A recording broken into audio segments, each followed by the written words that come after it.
Good afternoon সবাইকে। এই যে চলে এসেছি রান্নাঘরে। আর একটা মানে আমাদের জন্য একটা বাজে খবর, কালকেই এসছে অবশ্য খবরটা। তো আমার এক কাকা শ্বশুর যে মানে যিনি থাকতেন নদিয়াতে, হঠাৎ করে তার অকাল মৃত্যু হয় কালকে।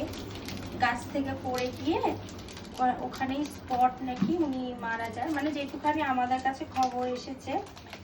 কালকে হসপিটালে নিয়ে যাওয়াতে ওনাকে আবার পোস্টমর্টমের জন্য আবার কোথায় কৃষ্ণনগর না কোথায় আবার নিয়ে গেছে। তো এখনো অবধি কাকাকে কিন্তু দেওয়া হয়নি হাতে। আমি মানে এখন ফোন করিনি, তাই আমি জানি না। যেহেতু কালকে রাতে ফোন করেছিলাম, যেটুখানি জানি সকালবেলা হওয়ার কথা, মানে পুলিশ আসবে অনেক ব্যাপার, কিন্তু হঠাৎ করে আর মানে কেউ ছিল না যখন উনি গাছ থেকে পড়ে গেছিল। তো কেউ ছিল না, হঠাৎ করে কে যেমন দেখেছিল, দেখে বাড়ির লোককে খবর দেয়। সেখানে গিয়ে আমার ভাইপর বৌমাকে দেখছে যে হ্যাঁ আমার কাকা শ্বশুরের অবস্থা। তো যাই হোক, আজকে আমাদের হলো গিয়ে কারো সুচ পড়ে গেছে। আমরা কালকে থেকেই নিরামিষ খাচ্ছি, যেহেতু মাছ রান্না করেছিলাম আমার খাওয়ার জন্য, সেগুলো আমি মানে খেতে নিয়েছিলাম, আরও ছিল আমি দিয়ে দিয়েছি। আর পুজো তাতান যেহেতু ছোটো আর উনি ওরা নাতি হয়, তো ওদের জন্য তো ডিম টিম খাওয়াবো।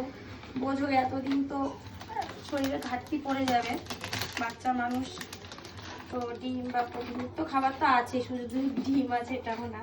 তো যাই হোক, আজকে কিন্তু সব ফোড়ন ছাড়া ওই সিদ্ধ সিদ্ধ তরকারি যেটা বলে সেটাই করব। আর এই যে সয়াবিন ভিজিয়েছি, সয়াবিন দিয়ে আর হলো গিয়ে একটু সবজি দিয়ে তরকারি করব। আর হলো করব তোমার মুগ ডাল, কাঁচা মুগ ডাল, সব ফোড়ন ছাড়াই। কিন্তু তোমরা জানো যে শ্বশুর বাড়িতে কীরকম রান্নাবান্না হয়, তো আমাদের কিন্তু এই কদিন এরকমই রান্নাবান্না চলবে এই আর কি। যাই হোক,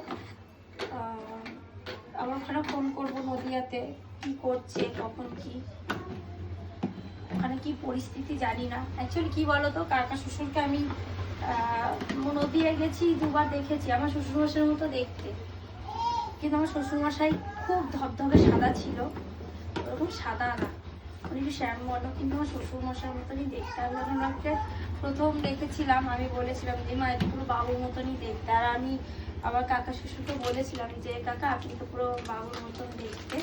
তো যাই হোক, কাকা আজকাল আমাদের মধ্যে নেই, কাকার বয়সটাও খুব একটা না, চলে গেছে আমাদের ছেড়ে তাড়াতাড়ি।